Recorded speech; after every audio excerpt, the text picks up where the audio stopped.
इस काल में ये जीव गणे दुखी कर रखे हैं। इब तक न बकाए बैठा थारे बेटा बेटी जायदाद औलाद और फिर एक सेकंड में खत्म कर दे। कितने एक्सीडेंट का बहाना बनावे, कितने बीमारी का, कितने बाढ़ फ्लड आ जाएगी, कितने भूकंप आ गया, देश का देश मर जाएगा। सांध ने सोए थे आराम से, तुर्की के अंदर बताते हैं बहुत भयंकर भूकंप आ गया। भूकंप कितना आ गया भाई वो, और पहला कोई नहीं आया।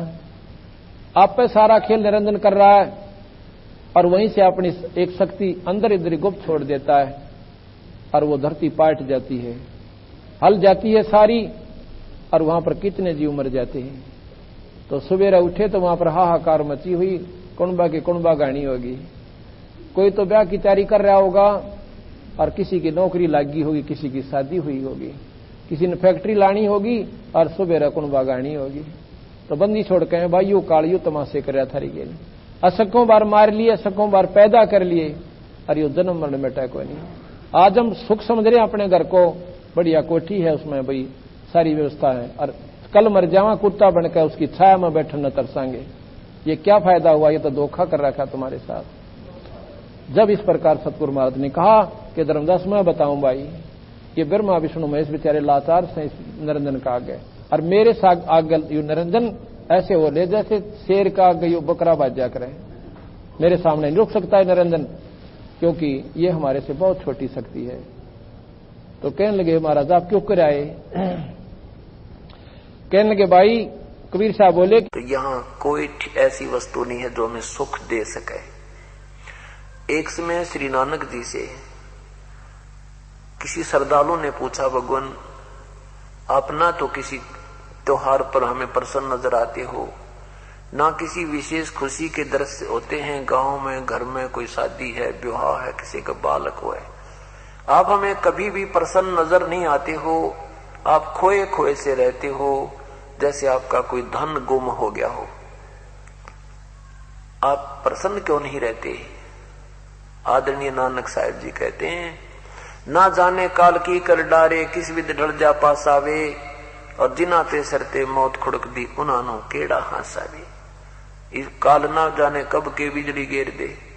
ट्रेन में जा रहे थे, यात्रा कर रहे थे, रास्ते में नदी में ठोक दी, 150 आदमी मर गए। बता के कर ले इस काल का। खुशी मनाने जा रहे थे और गम का पहाड़ टूट गया।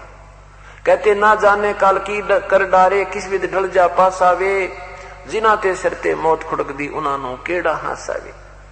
क्योंकि ये बालक करा करें अनजान पना, चाहे वो खेलते खेलते चाहे गड्ढे में गिर जाए, उन्हें पता ही नहीं कि कहां जा रहे हो तुम। और सियाने जब हो जाते हैं, बड़े हो जाते हैं, फिर वो ऐसी गलती नहीं करते। जब हम संतों के विचार सुनकर अब सियाने हो जाएंगे, फिर हम ये गलती नहीं करेंगे। यहां हमने किसी चीज की खुशी महसूस नहीं होगी।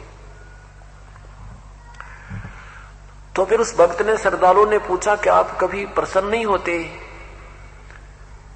उस प्यारी आत्मा ने, प्रभु की प्यारी आत्मा आदरणीय नानक साहिब जी ने कहा कि हाँ, खुश होता हूं। मैं खुश होता हूं जब मुझे मेरे ही लेवल, मेरे ही विचारों वाले संत मिलते हैं, मेरी बातों को मानने वाले भक्त मिलते हैं। जब हमारे कोई समागम होता है जहां ऐसे विचार व्यक्त होते हैं, तब मैं बड़ा प्रसन्न होता हूं। तब हमारे वहां दिवाली होती है, खुशी होती है, शादी होती है।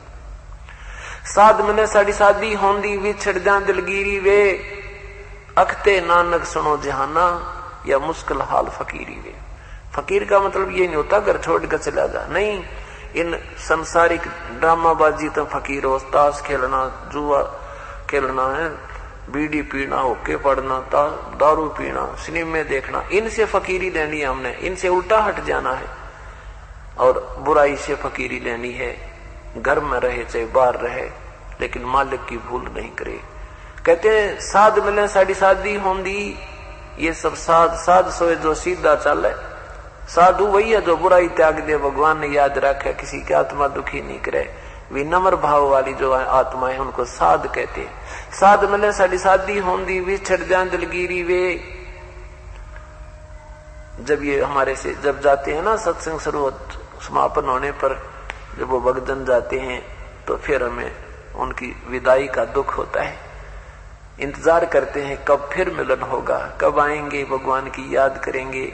क्योंकि एक ही विचारों के जहां व्यक्ति होते हैं वो आनंद न्यारा ही होता है। इसलिए परमात्मा भी कहते हैं कि इष्ट मिले और मन मिले, मिले सकल रसरीत, कह कबीर ता जाइए ये संतन की प्रीत। यानी अन्य दूसरों के उन ड्रामेबाजों के सत्संगों में भी हमने नहीं जाना चाहिए। हाँ, कोई भक्त मिलता है, समझाने की चेष्टा कर सकते हो कि ये मार्ग ठीक नहीं है, माने तो ठीक है, नहीं माने उसकी सलाह। कि एक सेकंड का पता नहीं यहाँ के बिजली गिर जाए और कहाँ गिर जा। जैसे सन 2000 की बात है, पूरा भारतवर्ष गणतंत्र दिवस 26 जनवरी मना रहा था। उधर से गुजरात के अंदर एक जबरदस्त भूकंप आ गया। लाखों व्यक्ति अपने ही मकानों के नीचे, जो 3-3, 4-4 मंजिल के सारा जीवन पीढ़ी 2 पीढ़ी लाग कर बनाकर उसमें जश्न मना रहे थे, उन्हीं के नीचे दबके और लाखों व्यक्ति मर गए। सुबह सुबह का समय, छुट्टी का दिन, और सारे घर में सेठ थे। काल ने किसा दाव लगाया। तो यहां परमात्मा कहते तुम तो बालक हो, बालक कति डरते नहीं जरा से भी। डर जब हो जब आपको ज्ञान हो, और ज्ञान हो सत्संग से। सत्संग मान का समय नहीं कि तो और बकवाद हो रही हो, देख लो दुनिया इकट्ठी हो जा। और यहाँ कितने भक्त आ पाते हैं, जो आ पाते हो बहुत महान और पुण्य आत्मा है, उनके पिछले संस्कार इतने जबरदस्त हैं कि उनको प्रेरित करके लाते हैं, परमात्मा की रजा होती है उनके ऊपर। तो क्या बताते हैं, न जाने काल की कर डारे, और किस विध ढल जा पासा वे, और जिना ते सरते मौत खुड़क दी उन्हां नूं केड़ा।